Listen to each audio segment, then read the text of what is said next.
오늘 본문의 배경은 바울의 2차 전도 여행 때 일어난 일입니다. 바울은 크게 로마행을 빼놓으면 1, 2, 3차 전도 여행을 수십 년에 걸쳐서 진행을 했습니다.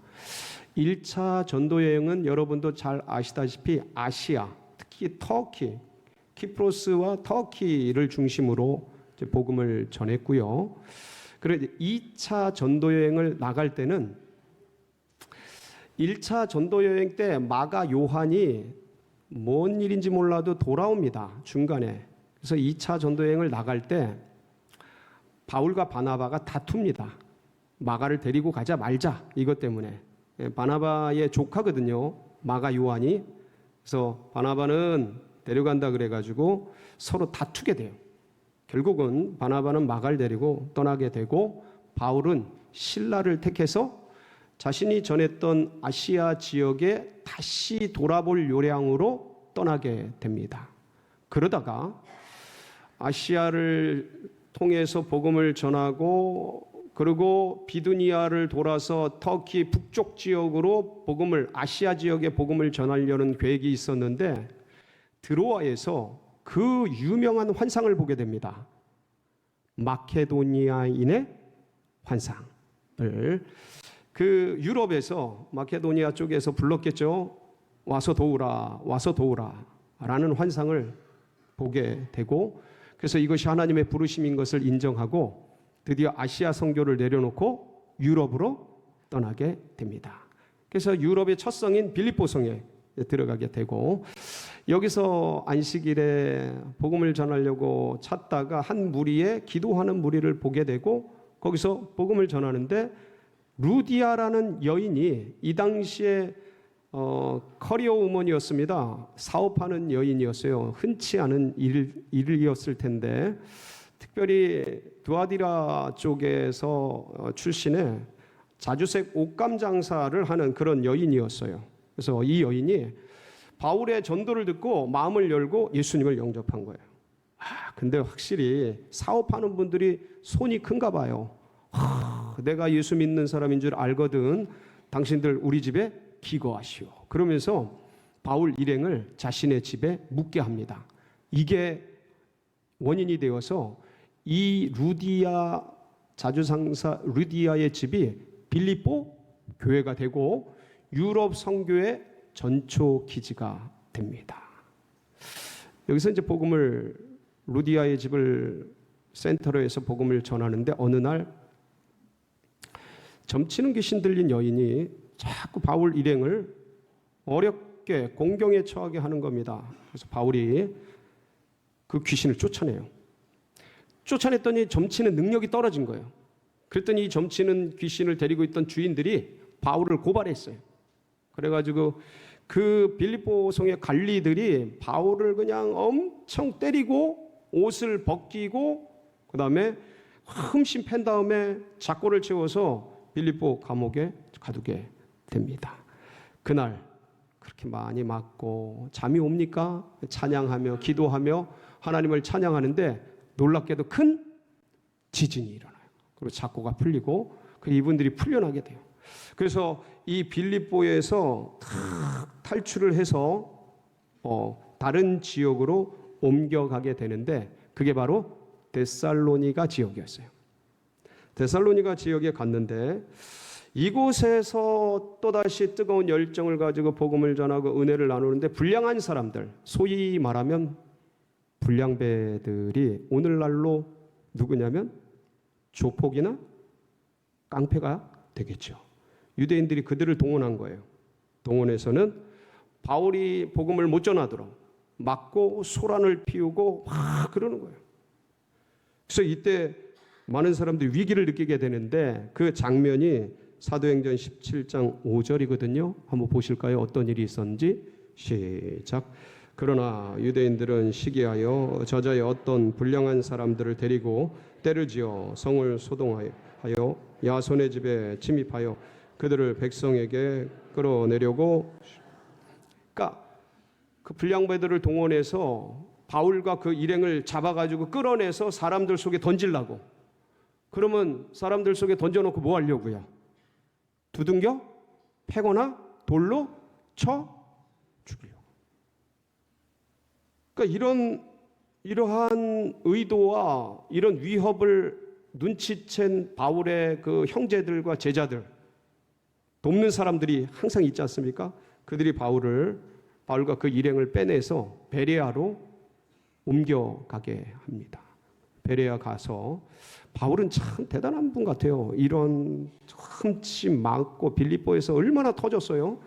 깨지고 찢기고 그리고 또 이런 위협과 생명의 위협을 당했는데도 베레아에 가서 또 복음을 전하는 거예요.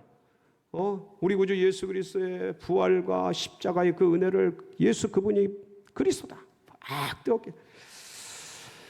근데 데살로니가에서 소동을 일으켰던 그 무리가 이 베레아까지 따라와서 바울을 힘들게 괴롭히는 거예요. 어렵게 하는 거예요. 이야, 그리고 이제 바울 곁에 있었던 사람들이 보니까 이거 이렇게 하다간 안 되겠어요. 이러다간 잡히겠어. 무슨 일 나겠어요. 그래서 바울을 급히 혼자 바울만 빼가지고 아덴이라는 곳으로, 그리스 아테네죠. 오늘날 아덴이라는 곳으로 옮기게 됩니다. 아덴에 혼자 가게 됐어요. 혼자 아덴에 머물게 된 바울이 보니까, 여러분 이제 아테네 그리스 하면 뭐 이제 신상들이 많잖아요. 제우스 신부터 시작해서 5만 가지 이제 신상들이 있는데 그 우상들을 보니까 바울의 가슴 속에 분노가 일어나는 거예요. 살아계신 하나님이 계신데 어떻게 이렇게 우상들을 섬기는가? 이 똑똑한 사람들이, 아테네는 철학의 그 발상지 아닙니까? 그러니까 굉장히 사람들이 이성적이고 똑똑하고 철학적이고 논리적인데, 아니 어떻게 이렇게 똑똑한 사람들이 살아계신 하나님을 안 믿고 우상을 섬기는가? 그러면서 격분을 하게 됩니다. 격분을 해요. 그 장면을 안 볼 수가 없죠. 한번 보실까요? 사도행전 17장 16, 17절인데 시작. 바울이 아덴에서 그들을 기다리다가 그 성에 우상이 가득한 것을 보고 마음에 격분하여 회당에서는 유대인과 경건한 사람들과 또 정터에서는 날마다 만나는 사람들과 변론하니, 그러니까 회당에 들어가서 이게 아니다라고 설득하고, 장터, 이게 아고라라는 곳이에요. 그리스의 민회가 모이는, 사람들이 모이는, 여기서 회의도 하고 민주주의에 대해서 토론도 하고 전쟁을 할까 말까 그런 것도 하는 사람들이 많이 모이는 곳인데, 거기서 변론도 하고, 그러니까 예수 그리스도에 대해서, 하나님에 대해서 바울이 워낙 구약에 달통을 하고 구약 성경에 뛰어날 뿐만 아니라 이 신학을 하기 전에 이 세상의 학문과 철학들도 기본적으로 이수를 합니다. 신학은 가장 윗학문이라 기본적으로 그런 철학적 사고나 사유 방법에 대해서 다 이수를 하거든요. 가말리엘 문화에서 배웠던 이 사도 바울은 그런 방면에 탁월했던 사람이에요. 그러니까 마음에 격분이 일어나고 사람들이 그런 이성적이고 논리적이고 변론적인 것들을 하는 그 모습을 보면서 철학적 신학을 전하기 시작한 거죠. 그러니까 논리적으로 이성적으로 하나님이 어떻게 살아계신지를 전하기 시작한 겁니다. 변론하고 나누고 뜨거운 열정 속에.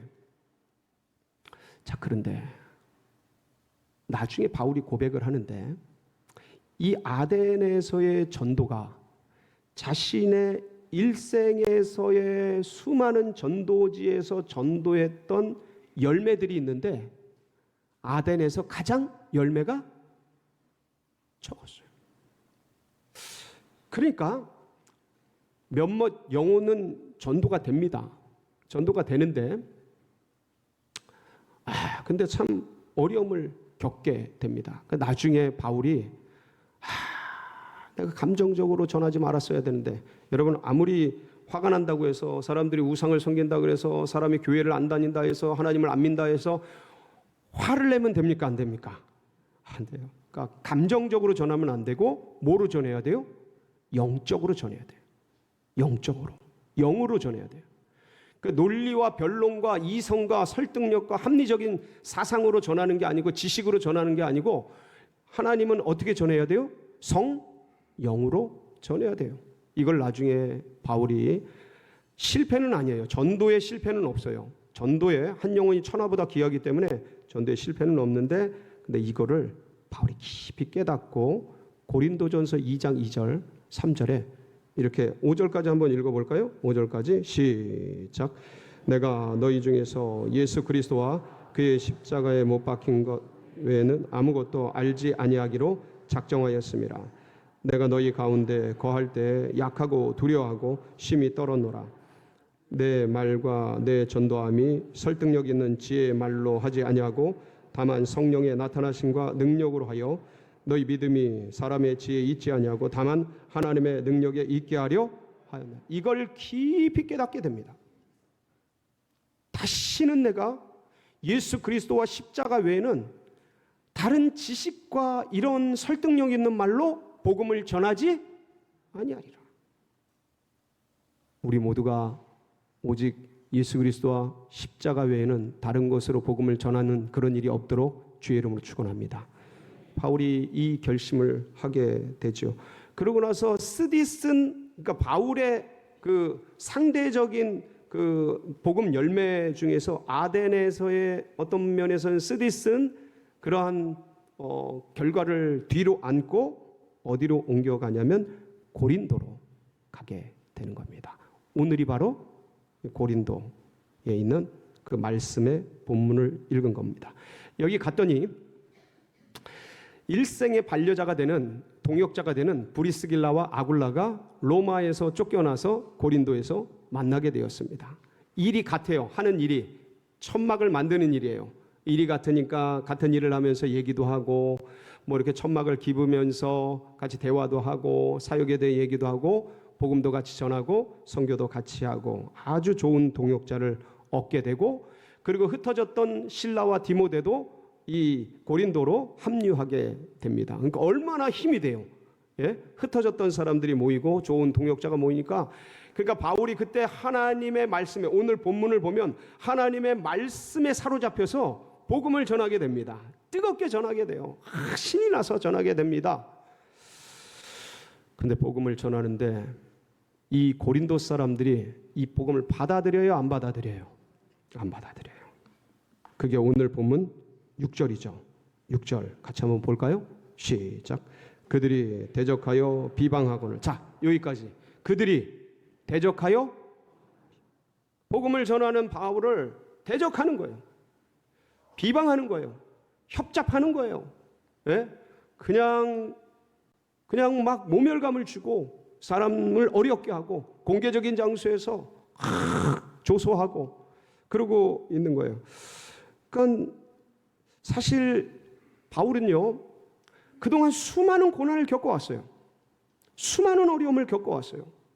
그 기록된 거에 보면 뭐 말로 형용할 수 없는 많은 괴로움을 겪어왔고, 제가 지금 말씀드린 2차 전도 여행, 1차, 2차 전도 여행에서만도 죽음의 위협과 그 다음에 의도 터지고 찢기고, 여러분 찢겨서 옷이 벗겨지고 사람들 앞에서 공개적으로 창피를 당하고 감옥에 갇히고 지진이 나서 죽을 뻔하고, 이런 수많은 일들을 겪을 뿐만 아니라 옮기는 도시마다 쫓아와서 괴롭히고 어렵게 하고 힘들게 하고,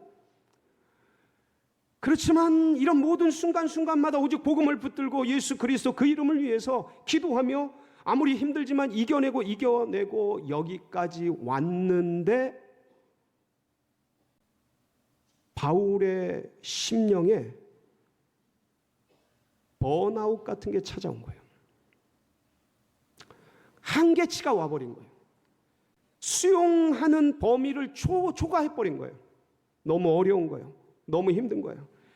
이 사람들이 모여서 동역자도 있고 힘있게 복음을 전했는데, 여러분 이 고린도 사람들이 얼마나 사악하고 나쁜 사람이냐면, 이 고대 이 중근동에 예수 그리스도 그 당시에 고린도인 같다라고 하는 그런 말이 있었어요.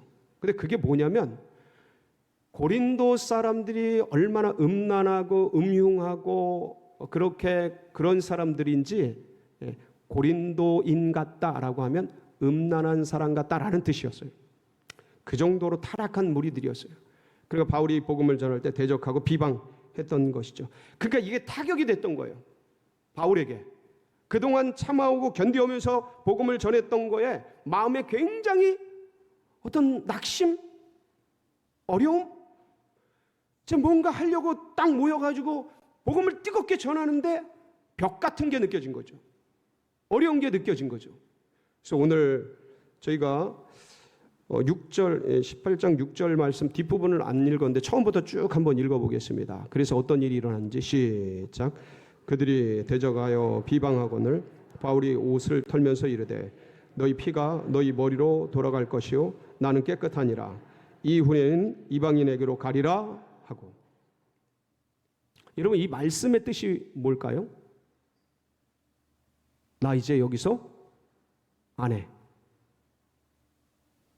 나 여기서 니네들 상대 안 해. 나 여기서 복음 안 전해. 니들한테 복음 안 전해. 그러니까 쉽게 말하면 그런 뜻입니다. 그러니까 니들 피는 니들에게로 돌아가라. 니네들 책임은 니네가 져라. 이거거든요. 그리고 뭘 털어요? 옷을 탁 텁니다. 여러분, 사극 같은 거 보면 양반들이 어떤 일을 할 때 그거 못해, 안 해, 안 가, 뭐야, 에이 하면서 그 옷을 터는 거 있죠. 이게 뭐냐면, 어떤 의미냐면 상대 안 하겠다는 거예요. 그 일 안 하겠다는 겁니다. 난 끝이라는 거예요. 거기 내가 발을 안 담가겠다는 거예요. 나는 상관없다는 뜻이에요. 먼지를 탁 터는 거예요. 발에 먼지를 털듯이.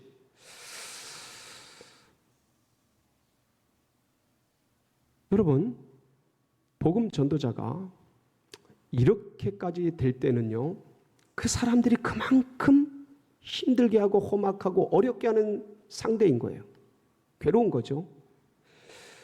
그러면서 동시에 그들에게도 원인이 있지만, 사람은, 복음 전도자는, 믿음의 사람들은 그렇게 생각합니다.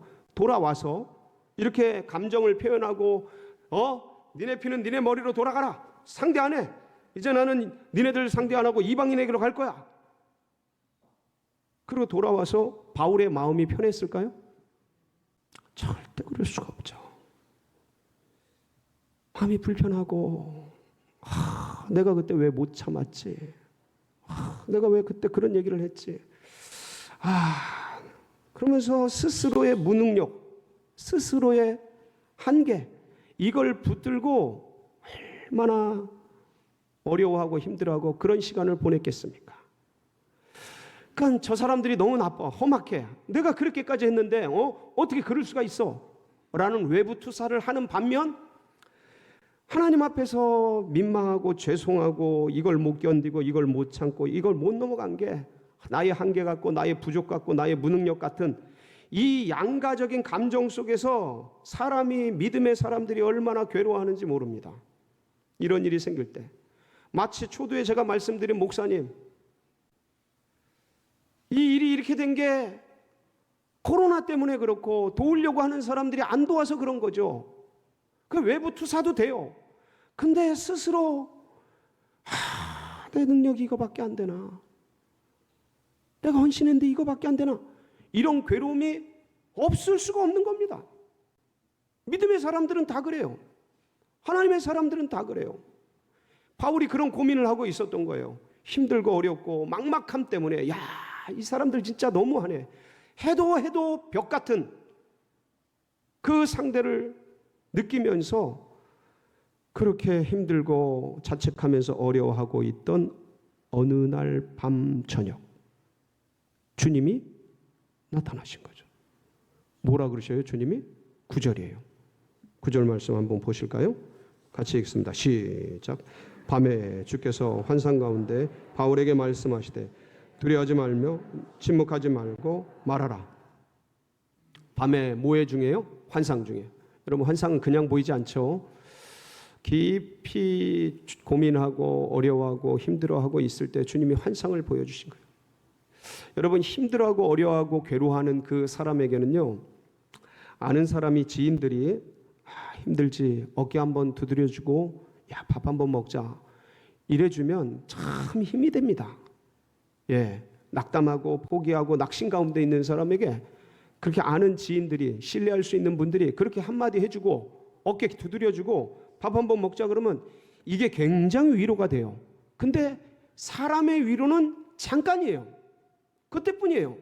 그 지나면 또 어렵고 또 막막하고 또 두렵고 불안하고 사람들이 나를 어떻게 해코지하지 않을까 괴롭고 그런 법이거든요. 그래서 위로는 누구의 위로가 가장 위대합니까? 하나님의 위로보다 큰 게 없어요. 하나님께서 쫙 나타나시고 뭐 하지 말으라고요? 두려워하지 말라. 침묵하지 말라. 말해라. 주님이 다 나타나셔서 염려, 불안, 근심, 걱정, 두려움, 어려움 속에 있는 바울을 쫙 만져주시는 거예요. 얼마나 힘이 됐겠어요. 사랑하는 성도 여러분, 이 주의 음성을 듣기를 사모하고 듣는 여러분 모두가 되시기를 축복합니다. 사람의 위로도 필요합니다. 살아보니까요, 사람의 위로도 위로가 되더라고요. 근데 잠깐이에요. 진짜 위로는, 참된 위로는 주님의 음성을 들어야 하는 거예요. 그때 이길 힘이 나와요. 그때 견딜 능력이 나오는 거예요. 바울이 괴로워하고 있는데 주님이 두려워하지 말아라. 침묵하지 말아라. 말하라. 그 다음에 더 중요해요. 10절 같이 읽을까요? 시작. 내가 너와 함께 있음에 어떤 사람도 너를 대적하여 해롭게 할 자가 없을 것이니 이는 이 성중에 내 백성이 많음이라 하시더라. 내가 너와 함께 하겠다. 어떤 사람도 너를 해치지 못할 것이다. 내가 너를 지켜주겠다 이 소리예요. 내가 너와 함께 하겠다. 주님의 손이 붙들어. 근데 마지막에 뭐라 그러셔요? 이 성중에 내 백성이 바울은 포기했어요. 바울은 옷을 털어버렸어요. 끝이야. 여기까지야. 놔버렸어요. 사람의 생각으로는 끝이고 사람의 생각으로는 안 될 것 같고 불가능할 것 같고 막힌 것 같고 근데 주님의 생각은 전혀 다르셔요. 이 성중에 내 백성이 많습니다. 바울이 이 말씀을 들은 거예요. 자기 딴에는 이젠 여긴 끝이야. 나는 이방인에게로 갈 거야. 아우 징글징글해. 이거 얼굴만 봐도 아주 징글징글해. 이렇게 생각했는데 이제는 더 이상 여기서 할 수가 없어. 나도 능력도 안 되고 해도 안 돼 라고 생각을 했는데 주님의 생각은 전혀 그게 아닌 거예요. 이 성중에 내 백성이 많도다. 바울이 이 말씀을 듣습니다. 주님의 말씀에 순종을 해요. 그리고 오늘 본문 11절을 보면 바울이 얼마나 더 있어요?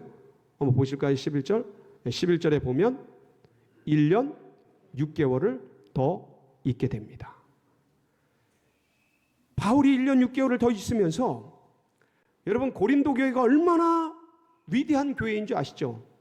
예, 고린도 교회, 데살로니가 교회, 바울이 잉태한 진짜 이 초대교회 3대 교회라고 말할 수 있을 정도로 탁월한 교회가 일어납니다. 아볼로, 게바, 바울 이런 어떤 굉장히 위대한 말썽도 많지만 정말 탁월한 인재들도 많이 일어나고 교회들도 많이 배출하고 그리고 선교사도 많이 일으키는 초대교회의 굉장히 훌륭한 교회들을 세우게 됩니다. 그리고 수많은 제자들이 일어나고 많은 선교사들이 일어나게 되지요.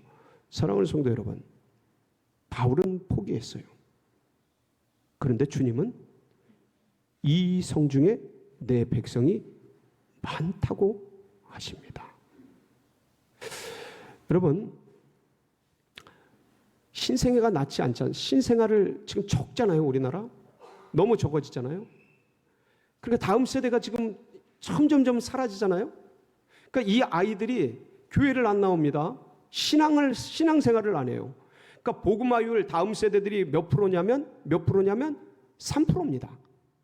여러분 선교에서 선교 지역으로 타겟팅을 하는데 기준이 몇 프로냐면 4%예요. 4%가 안 되는 데는 선교 지역인 거예요. 4%가 넘는 데는 그래도 복음화가 좀 됐다라고 인식을 하는 기준이 4%예요. 근데 우리 다음 세대들은 완전히 지금 3%밖에 안 되는 미전도 종족 선교지가 되어버린 거예요. 애들이 까탈스러워요. 어려워요. 힘들어요. 그러니까 저희 고등부 교사를 저희 전도사님을 모집하는데 전도사님 사역자가 안 와요. 지금 3개월째. 태영아 사역자가 안 와요.